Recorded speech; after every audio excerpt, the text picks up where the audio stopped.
دمو د ګلو پشن ګلابا ورورا ایوریس د سمندر په غوړې کېکړه روانه وه په شګو کې.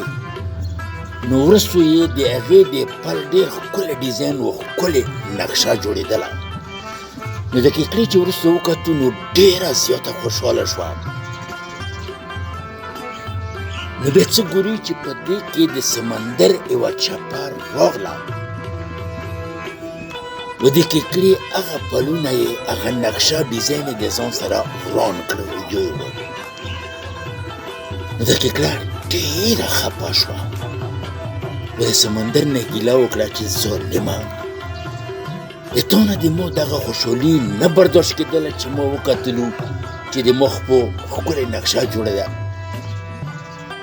نو سمندر ورته وویل چې کېکړې داسې نه ده، وروستو وګوره د تا وروستو د کېکړې ښکاریان روان دي و هغه به همدغې پل پسې ځي و تا به راونیسي. نو ځکه ما دا د تا د پلونه وران کړلو.